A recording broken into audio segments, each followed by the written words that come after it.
Dr. Kennedy Graham. Thank you, Mr. Speaker. We have come to the end of a long road with the third reading of this criminal procedure bill, both in the second reading and during committee stage. I paid tribute to the Minister for his achievement with this legislation, and I shall not repeat myself here. Suffice to note that the impending adoption of this bill is generally recognised as a seminal moment in New Zealand's judicial legislation, the kind that occurs every half-century or so. The bill has ploughed a tortuous path, and no greater convulsions have occurred than in the past 2 weeks. The changes made recently have resulted in newfound support by three parties, Labour, Maori and ACT. The bill is about to pass. The only question now is whether it passes unanimously or by majority. Unanimity on important legislation is desirable, and in committee the hope was expressed that the Green Party would support it, a hope expressed not only by the Minister but by the Green Party. In committee we moved amendments on three issues. The first two addressed the absence of a defendant in court and procedural non-compliance. These were narrowly defeated, but neither was a sticking point for us. That left the jury trial threshold, where we proposed an amendment that would retain the 3-month threshold for the right to trial by jury rather than the proposed change to 2 years. We had indicated the Green Party would not compromise on that, yet our proposed amendment was also narrowly defeated. The Minister appealed to us to drop our insistence on this issue and join the other parties in supporting the bill. Should we do so at this late stage? Those favouring the change include not only the government but the principal legal bodies in this land, the Law Commission, the District Court judges and the Law Society. Yet those against include the Criminal Bar Association and the Community Law Centres and also the Human Rights Commission. So I trust the Minister will concede that the issue is neither simple nor straightforward, but is complex and finely balanced. The central argument for raising the threshold is judicial efficiency. The low threshold, it is contended, causes three problems in particular. The sheer number of jury trials cause unjustifiable delays, are expensive and inconvenience jurors. The government believes the 3-month threshold is so low as to have had a profoundly negative effect on the conduct of criminal litigation in this country, causing serious delays in the criminal justice system. Such delays may in themselves raise concerns about access to justice. The Minister argued in committee last week that justice delayed was justice denied. So the issue revolves around the tension between efficiency and fairness. Is the right to elect trial by jury a matter of constitutionality or of convention? And if it is purely convention, should it nonetheless still be retained? Trial by jury is not a universal right. New Zealand will not be breaching its international obligations under the International Covenant on Civil and Political Rights by raising the threshold, because the right to a jury trial itself is not recognised. The universal right is to a fair trial, not the mechanism by which that goal is attained. The civil law system, for example, does not provide for trial by jury, and it represents perhaps half of the judicial system of the world.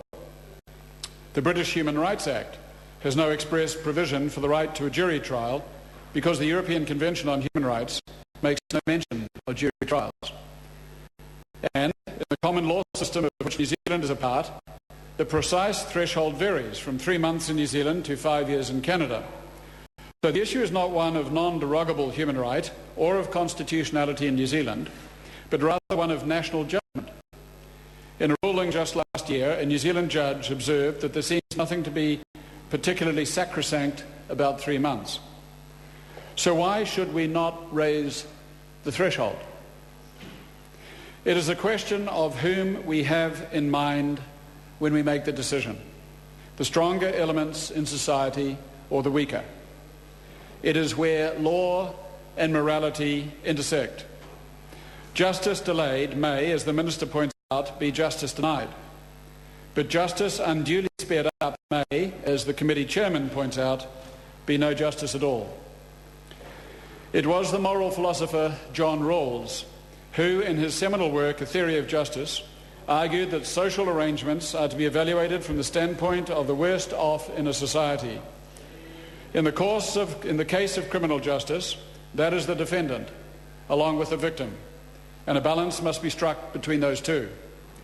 If a legal perspective promotes efficiency, a human rights perspective protects the vulnerable. This is a matter which the Green Party takes to be a fundamental moral concern, the relationship perhaps between jurisprudence and natural justice. The English jurist Lord Devlin once observed that 12 commonplace minds may reach a sounder solution than 2 or 3 brilliant ones. Juries bring a plurality of ethnic, gender and socio-economic composition into the judicial system. In New Zealand, the lack of such diversity within the judiciary makes a jury more important than elsewhere. It was Denning who separately observed that trial by jury has been the bulwark of English liberties for too long for anyone to seek to alter it. Whenever a person is on trial for serious crime, he concluded, trial by jury has no equal. The right to trial by jury is seen as providing a safeguard against the arbitrary or oppressive enforcement of the law by government. It is commonplace that when jurors perceive a prosecution to have oppressive characteristics, they are likely to acquit. A jury is seen as standing between the accused and the state in a way that judges, who are sworn to apply the law, are not always seen to do so. And while it is not a universal human right, the idea of trial by jury in New Zealand is, unlike the UK, explicit in our Bill of Rights Act. In other words, we judged it 21 years ago to be a national human right. This act is as close as this country gets to enshrining a constitutional right. It is only our fabled number 8 wire preference to trust ourselves rather than entrench principle that keeps such rights in the vulnerable realm of parliamentary legislation. How easy is it for the executive in a unicameral Westminster system that has no codified constitution to enter the arena and trample upon those rights? Raising the threshold to 2 years will require altering the Act. This has been done once before, but this new amendment would limit a citizen's right for the first time. Are we sure we wish to do this simply to speed up trials and cut costs? We have examined the crimes within the 3-month to 2-year bracket. They include serious offences where the right to a jury trial should be available.